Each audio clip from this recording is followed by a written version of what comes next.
All right. How we doing, guys? Hopefully, I've got all of the stuff sorted so that you guys can hear the guests. Welcome to episode 7 of the Road to Arc. I've just realised it's quite dark on my I was side. going to say you've got lights off. Can't really see me, which is a little bit of a problem. Today we've got BFG Marvin, of course, and we've got Matt from Beasts Gaming. He is the TO of the what is it? Road to Arc, the Arcfest. Arc of Sigmar. Arc of Sigmar. That's the one. Arc of Sigmar. He's also for people that are from Australia. There used to be an ad on TV where you could only see the hands of a dentist. He wasn't allowed to show his face on TV. So that's Matt. That's Matt. We've got crisp audio. If anyone has any legitimate, genuine questions they want to ask Matt, feel free to chuck them in chat, and we will ask those questions. Grill me on crazy rules, and I'll pretend to know what I'm talking about. But I'll do it. I'll do it so confidently, and I'll have everyone fooled. It'll be excellent. The old real first. I don't even think it was the first edition Age of Sigmar, but those old crazy ass rules like. Man, amazing. Mustache, they were fun. Yeah, dude. They were fun. As someone that frequently that was rocking a pretty big beard, getting good mileage out of some of those rules was great. I actually didn't have facial hair at that stage. I had hair on my head, but I didn't have facial hair, so I couldn't take advantage of. Those rules, unfortunately. I think the coolest one that I saw a lot of people make use of was playing games at night. And if you were playing games at night, Manfred von Carstein got bonuses because he's an edgy, it's awesome. It was great. It was a fun time. Yeah, there was a game I played against one of my mates, Steve, and he was playing Daughters of Cain, which, funnily enough, now I've got a Daughters of Cain army. He was playing Daughters of Cain, and there was some sort of rule for the Medusa. If you stared at your opponent and you made eye contact whilst they were rolling the dice, I think it might have been re-rolls for the Medusa or something. And I looked at him directly in the eyes when he was rolling for the Medusa, and he stared in mine, and I was like, "You get re-rolls, don't you, buddy?" And he's like, "I certainly do." Love it. We didn't break eye contact. Yeah, there were some crazy rules. Highly it was. There was no fair play with those rules, but it was extremely. It was great. It was a wild west of wargaming, and it was really cool to for the people that like pushing toy soldiers around. It was like, oh, what a great opportunity just to whack some models on the board, push them around. So many people were grabbing models on square bases, random goblins from random D&D games, slapping them on the board, pulling up some goblin war scrolls, and playing Age of Sigmar. It was such a fun Wild West. Everyone learning together. It was one of the most tilting times as well, I think, in the hobby, because it's one of my favorite words right now. Because tilted. The end times had just occurred. So all of these hardcore fantasy gamers, which understandably were extremely upset because they just lost this rule set that they were like massive fans of. And then it was like, now you're playing on round bases and you don't have movement trays and all this type of stuff. And then there's these wacky rules. There's no points, and it was just like it just flipped. It was like complete opposite ends of the scale, and it was just nuts. Like people burning their armies was wild, absolutely wild. And then they ended up bringing it back a handful of years later. Those people would be rolling in their graves. I think the people that burnt their armies, when we saw all those videos, like most of it was unpainted anyway. Like, man, you had 10 years and it still wasn't painted. It was never going to get done. it basically it got what it deserved. Yeah. And I reckon I can speak for a solid, maybe a solid amount of people that those armies are still not painted coming back into the old world now. Yeah. Just as grey as they were in 8th edition. We do have Matt's Facebook page up here as well if people want to follow. I can't put a link in the chat because I'll get told off by my own Nightbot, but we will have links to his socials on the YouTube when we do re-upload this. Yeah. I interrupted you, Marvin. I apologise.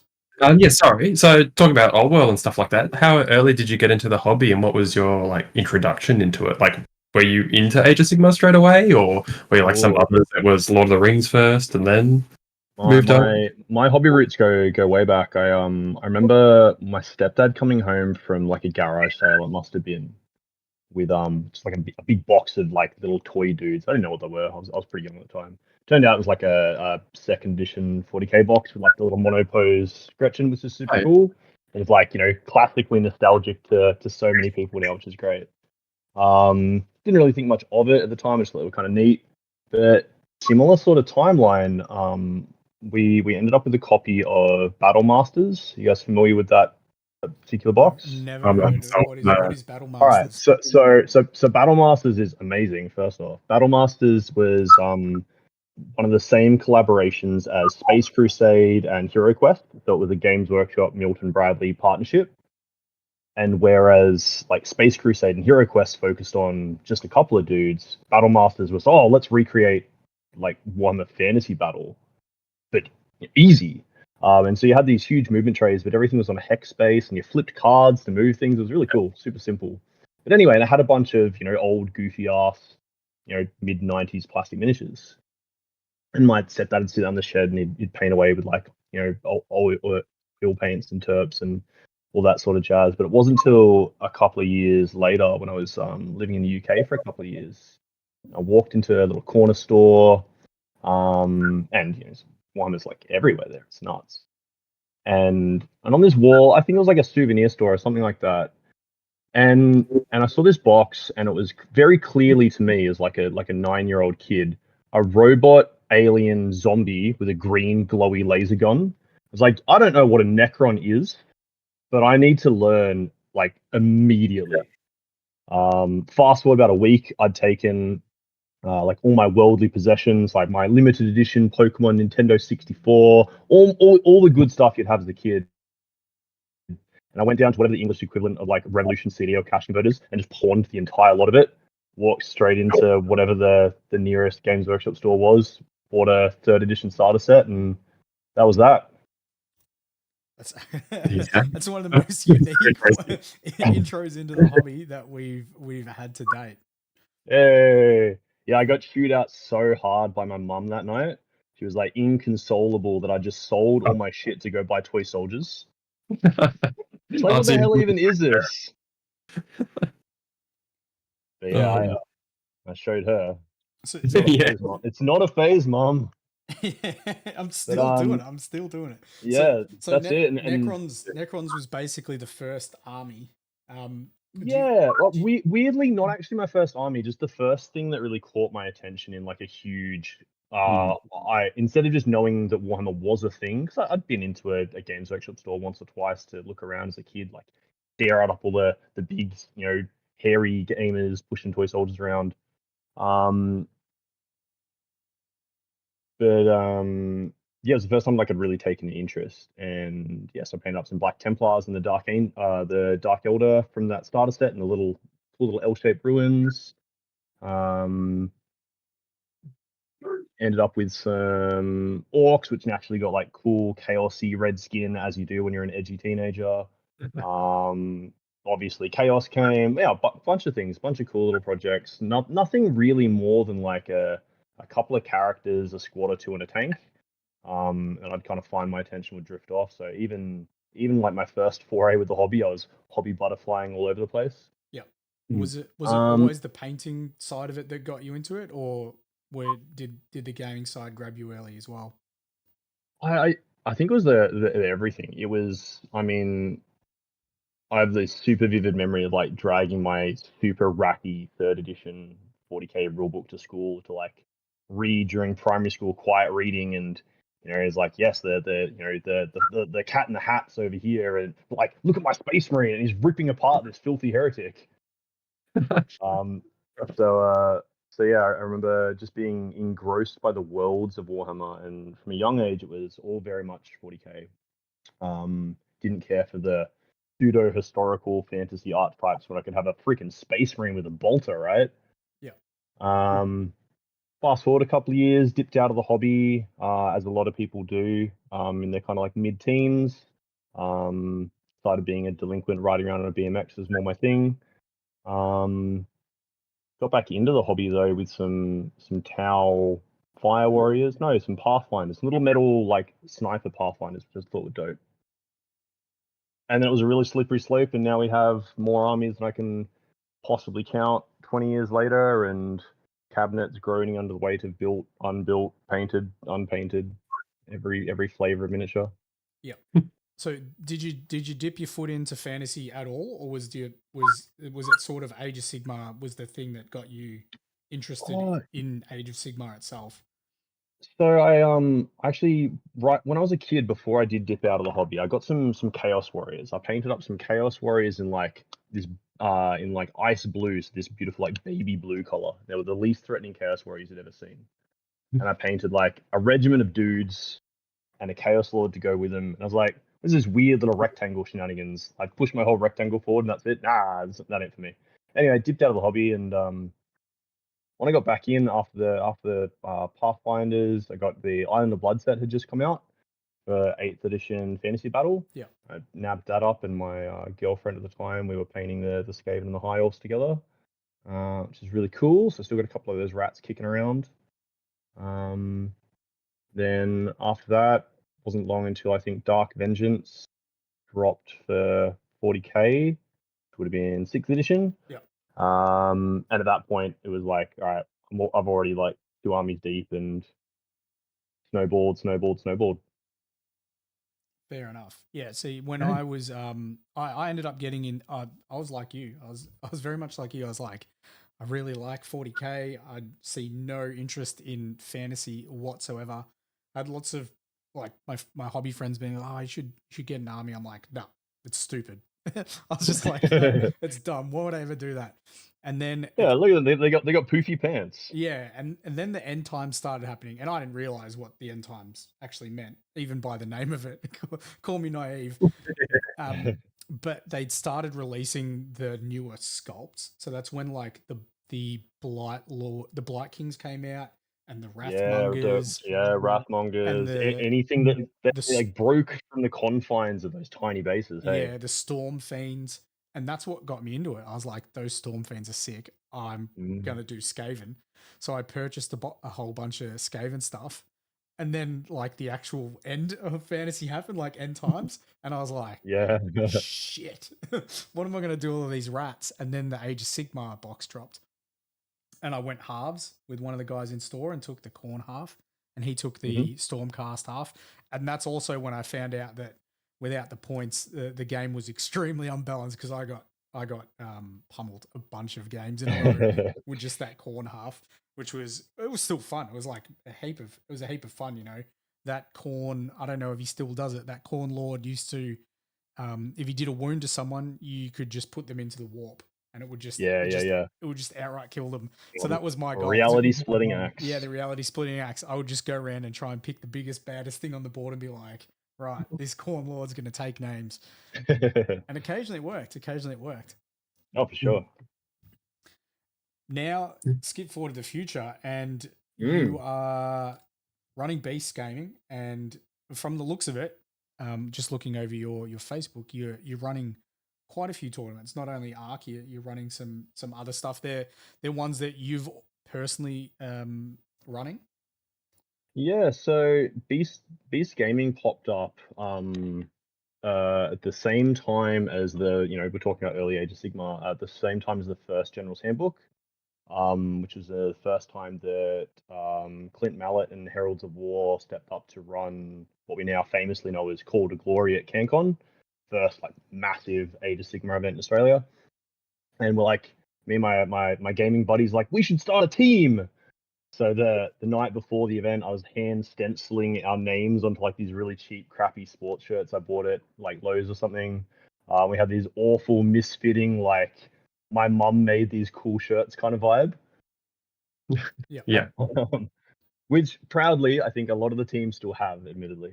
Couple of years of just like traveling around together as a team, playing a bunch of events. The first Sydney GTs we were at, went down to Bendigo and traveled around quite a bit. And then events were really cool, so we just did our own. The first ones we called the BeastCon Invitationals, and the whole philosophy behind the Beasts was, we wanted to be really fun, really friendly, still put up a bit of a competitive challenge for those of us that were more dice inclined than myself. But really, it was just to be like super cool. So these first invitationals we had, it was just all the Beasts, and everyone got to invite one other player from the community. And I think of those people we like tagged in, about half of them ended up joining the club within the next like 6 months. So clearly they were like, the right sort of people, which was cool. Did another invitational. I think we like just managed to dodge COVID with both of these. It was the time that all that was going down. And we were like, oh, are we going to have to cancel this event? Is it going to go ahead? But pulled it off, and I guess I kind of caught a bit of a bug. I'd ran quite a few like small 15, 20 player tournaments and things like that, I suppose, for gaming clubs before. But really liked having the scope to really be able to deliver a tailored experience to people. And figured that what's the sort of event that I would want to be playing in, and I just build that, and people would come. Yeah. So I think our biggest, Oh, sorry, you go. Yeah. So touching, it's quite a good segue. Earlier, you were saying the right type of people joined your gaming group, and being a TO, we've got a question in chat. Oh, cool. Yeah. So, what are the 5? It doesn't have to be 5, but what are some of the do's and don'ts as either a player or a spectator for a larger event like Arc? Ooh. So it doesn't have to be 5, but just give us a I handful. like 5. Like, if I don't do 5, then I won't count them, and I'll end up doing 12, or 1. Oh, you can do 12. If we 8, I've only got 10 fingers. I gotta get my toes out, and I don't know how sponsored your stream. That's for the OnlyFans stuff. The other one. Okay, well, my left foot has red nails, and my right foot has blue nails, so you can take your pick. All right, 5 do's or don'ts. I guess like I'll shoot it as like from a TO. And I would say something that I don't do very well, which is share the load. My club is like super supportive and always back me up when I have crazy ideas. But you've definitely got to share the load around, even if it's like someone rocking up to help you set up table numbers at the start of a day. That's 10-15 minutes that you can frantically pace back and forth, wondering if everything else is going to go on fire. But that 15 minutes helps.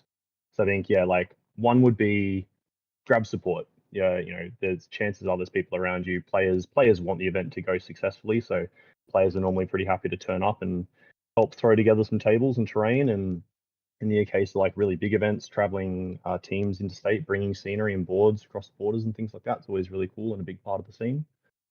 Another point from TO. Assume that everything will go wrong, because it kind of does sometimes. No, it's always smooth. Everything runs smooth all the time. Yeah, absolutely. Yeah, venues never forget that you've got a booking. Pairing systems never have once crashed at every possible opportunity. I've never put scoring in wrong when I've set up tournaments and had to manually map everything together at the end while like sweating profusely over my TO desk, and everyone knowing like how badly it's caught fire, but like pulling it together. So I suppose contingency plans would be the positive to take out of that. As a player, be prepared, I suppose. Bring an extra tape measure, bring an extra set of dice, bring some super glue, bring a bottle of water, bring some fruit roll-ups so you can snack on something and your blood sugar doesn't crash mid-game. So be prepared as a player. Oh, sit down. If you're playing at an event, sit down. How many times have we that awkward, you lean in front of the table, but you kind of lean backwards and forwards at the same time? Because you don't want to be touching butts with the person playing behind you, right? So you stand really close to your table. But then you're too close, you have to kind of lean backwards, and then your head has to go forwards again. And it's awful. I see so many people start of day 2 and it's their first event, they're walking around like old people. So yeah, sit down. Sit down. Don't stress yourself. You're playing War Dollies. Oh, Steve Sweet has jumped in and just said deodorant. Yeah, you know, like it's a good classic one. I think, you know what, I think smelly nerd stereotype, more so than like needing deodorant, it's just washing your clothes properly.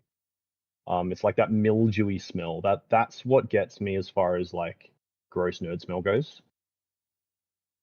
There you go. Yeah. Yeah, wash your clothes. Yeah. And then like wash them again, and then wash them like really really hot, and then with fire. Yeah. Not going to be wearing anything at that point. That's a risk. I've got a little bit of a personal question here. Pi wanted to know what yeah. part of the UK were you living in? I was based in Nottingham for 2 years, and the only cool really fact I have about Nottingham is that's where the Titanic set off from before it like sunk. Oh, cool. There you go. So, There you go. yeah, so that was kind of cool. So shout out to Games Workshop Southampton in like 2001. Big ups to the Titanic. Yeah, big ups. Yeah, So that's it. you're now a TO, but how did you get into Arc to begin with? Like, did you participate first and then got like Arc and got to TO? Arc's really cool. So I found out about Arc while we were running the Tiny Hammer event series. And Tiny Hammer, for anyone that you know isn't aware, is a 750 point series that Beast Gaming puts on. We do one for 40k, one for Age of Sigmar every year, and you play 8 games over like your 2 days. So it's a lot of games. But your scoring is split super evenly between sports and painting and your gaming, so it attracts a very particular crowd.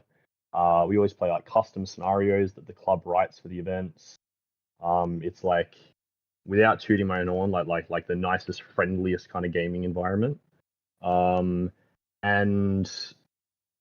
then I found out about Arc, and I heard that they treat sports similarly, and that they really pride themselves on making sure that the event isn't just sweating it out on the top tables, which is fine for those that like it. But it was really cool to be like, all right, there's some people out there that share a philosophy for having some fun games, and that just expanded from Arc 40k, which is the longest running 40k tournament in Australia, I believe, if I have that fact correct. I'm making trees, by the way, is what this is. They'll look like this, in case you random. Yeah, I just saw a bunch of pipe cleaners flying around. I'm like, yeah.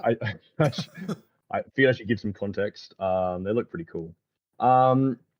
And yes, I had a bit of chat with the Arcfest guys once they announced that they were doing this whole festival thing instead of just 40k, and they wanted to get a bunch of other TOs and game systems involved to put together a cool like kind of Premier Adapticon LVO kind of deal, which I was pretty on board with. So my first Arc event, I was running Age of Sigmar alongside another clubmate of mine, Jacob. He's an awesome dude from down in Melbourne. And is Jacob the guy we had on the other episode? Different Jacob. Okay. I was like, this Jacob also plays Middle Earth. Yeah. I reckon those Jacobs could get along, and we could like hello caller, you're on the air, and we could make sure them be really good friends. Jacob squared. Man, I was like, how small is this world? Imagine. So how long? So you ran the first ever Arc of Sigmar. Yeah. So Arcfest only kicked off for the first time last year. Prior to that, it was like mainly 40k. It's still the first one. It's still the first one. Yeah. So last year was first Arc of Sigmar. And we kept things pretty cruisy. We kept it really simple. Arc's really well known for doing its like non-standard point sizes. Yeah. We're all about doing Tiny Hammer and BeastCon and all these sorts of events that are trying to swim against the current of standard 2K competitive games. So we just followed pretty much the 40k players pack to a T, really. We didn't want to change things up too much, not knowing the venue or the organizers or anything, but it all went really well. It was super fun. And yeah, I had a great time. It was awesome. Like, I don't know any other tournaments that have on-site tattooists where you can get squig tattoos. Yeah. Which was just Yeah, Mitch. We had him on the podcast. It was crazy. Yeah, What a nutty idea. So do you know how many people you had last year competing? So it wasn't huge. I think last year we had maybe like 16, 18. I think it was 22 people signed up, maybe 18 played, if memory serves. Yep. So we're like compared to the 200 and something players for 40K, which is unreal. But then the rest of the hall was kind of like 20 of us playing Age of Sigmar, 20 of us playing Infinity, about 20 people playing Marvel. So it was really good. It's like a nice split amongst all the suppose the new coming games to the Arc ideology. Yep. Which is cool, and we're looking at kind of similar numbers for this year. I wasn't trying to go out and break tournament attendance records. This was actually supposed to be my year kind of off from TOing. But the Arc, Arc was generally fun enough last year that I put my little break on hold, and yeah, so that'll be really cool. So yeah, so you're looking similar numbers this year then? Yeah, I think at the moment, I think we're on 20, 21 or 22 numbers. I think last time I checked. Ticket bot, the cool little. Oh yeah, shout out to Arc guys for like making running events easy. That's one of my other points, I suppose. If you to hark back to that. Yeah, the Arc guys have been really good.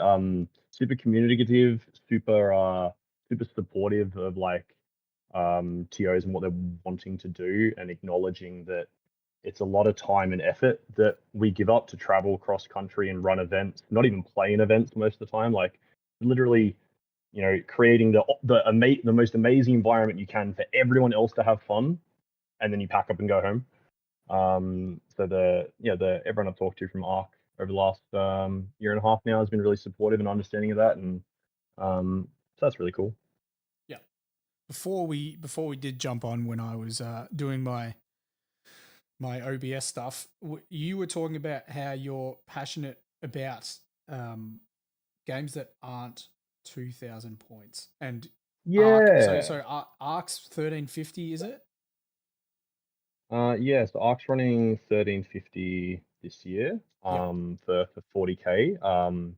For your Arc, for yeah. same Arc for of the Age of Sigmar Sigmar? is quite different again. So we're actually running Path to Glory this year. So it's a full narrative weekender. Okay. Where everyone's starting off at a 500 point army list. And then you got over the course.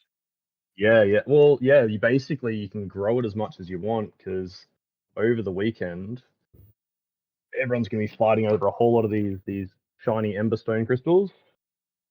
And that emberstone allows you to make your army bigger. It allows you to upgrade your characters. It allows you to build freaking emberstone weapons. So you can just like hammer a whole lot of this like magic resource together and build an axe of kickassery and just run around and chop dudes. It's so sick. And just make sure that people don't walk around with that in small bags and get pulled up Yeah. the authorities. So this is of course weapons in game, of course, weapons in game. So in your opinion, although I like the cut of your jib there. Maybe if any Melbourneites that are keen on forging with orange glass want to come down and make some weapons, I won't say no. Yeah, the tattooist last year. We could get a blacksmith this year. Sure. Yeah, it'd be pretty cool. So in your opinion, why are you so passionate about the smaller point games? Why are they so good? It's not just smaller. I like bigger games too. I like Spearhead as a new thing. I think that's pretty rad. I love 500 point games. I love sizes of games where I'm not even worrying about if it's a full unit or not. I'll throw down 6 clan rats if it's a small game, that's fine. Yep. But I also love massive games. One of the events that we ran last year, we didn't quite get it all together in the end, but there was Age of Sigmar, which is a 4,000 point tournament. Which is nuts. We had 2 full-size tables smashed together for every 2 players. It's crazy. I think so. I'm happy playing big. I like playing small. I think it's just that the expectation from people getting into playing games of Warhammer is that, well, my army's complete when it's 2,000 points, right? That's what people do. They collect 2K of an army, and and they play that. Joke's on everybody. Your and- army is never ever complete, ever. Exactly, right? Exactly. And yeah, I think it creates I suppose, you know, on a positive sense, it creates one very balanced environment in which people that do want to play more competitive games where you're going head to head with your opponent and you're, you know, combating and dueling with your wits, and that's awesome. But I don't think everyone wants to play like that, but that's what most people run, and so that's what most people get the opportunity to play. That whole, you know, build it and they will come philosophy. So if someone runs a 1,500 point event at their local store, I'm sure people will turn up and play because that's what's there. If someone was running a Warcry skirmish campaign, I'm sure people would get involved with it because someone's running it, right? It's just hard to sort of stand up and run the things yourself. So you play what's around you. You take the path of least resistance. Yeah. And yeah, so I think that's part of it. You know, I thoroughly enjoy like playing tournaments. I've got nothing against that. I'm going to Lost Legion GT in like 2 weeks. I still need to work out what the hell I'm going to take for that, and try and take like an army that has like I wouldn't say teeth. My armies never have teeth, but like a tooth. If I can put together an army list that has one tooth, maybe two, like one big shark tooth at the front that I just rake across the board, that's really easy to play. And that'll be the goal. And yeah, I have so many amazing memories of going to like big match play events. They're so cool. I just love having the variety. Yeah, so I think that's really it. Like making sure that people have the ability to go to different events if that's the sort of thing that suits them. If people like playing doubles and no one runs doubles events, no one gets to play a doubles game, right? Yeah. Coming back to Arc, why, you know, having this be the second Arc of Sigmar, why would people want to come to Arc of Sigmar? What's the draw? Like, is it really good for beginners? Is it equally as good for veterans? Yeah. Yeah, I think if I was to put it in a pitch, I would say you should play Arc of Sigmar if you like having fun. And you can be tactical. Like you can take all the tactics in the world in a 2,000 point game, right? And you can be the smartest person at that table, and that's an absolute feat.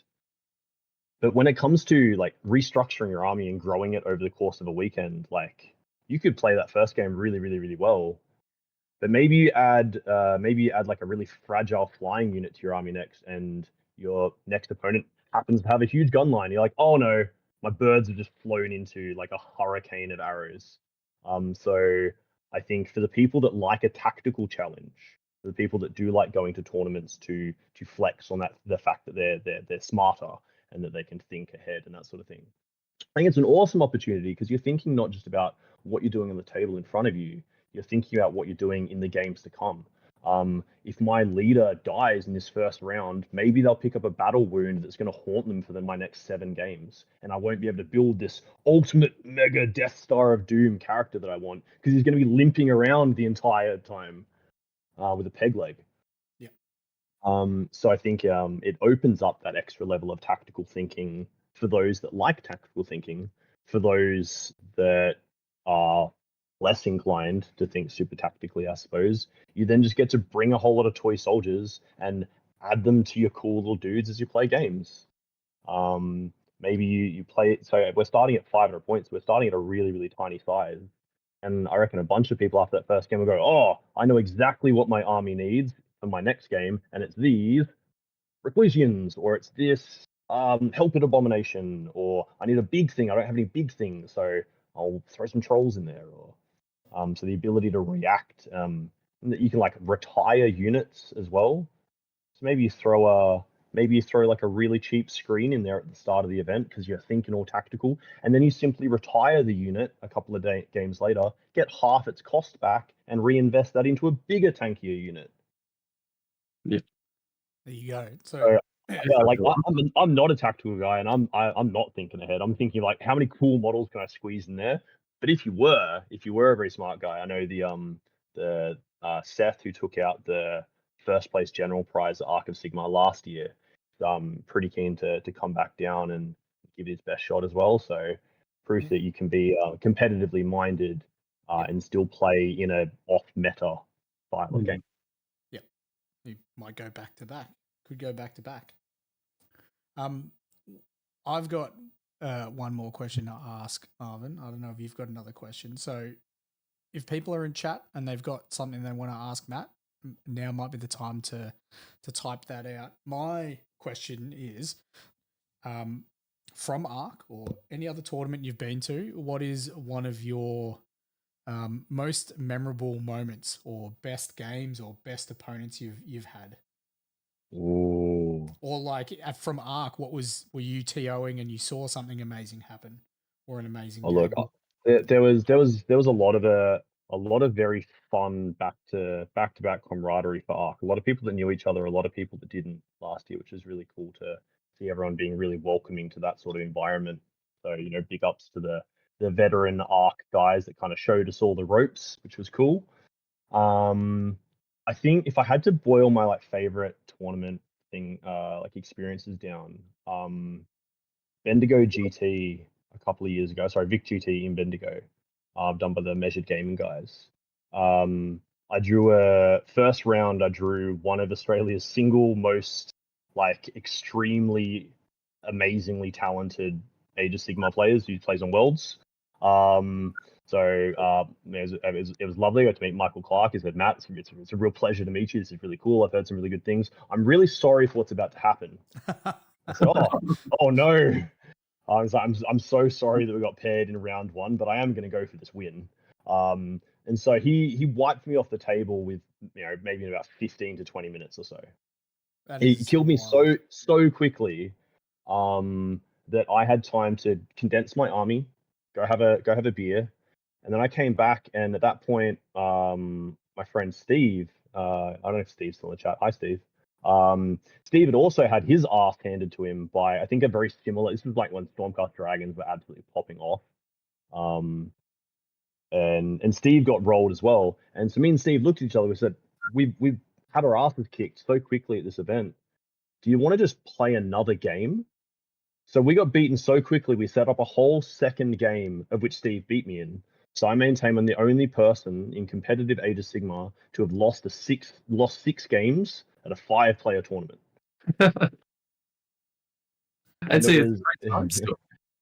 Yeah, it was super fun. And it set a really good tone for the whole event.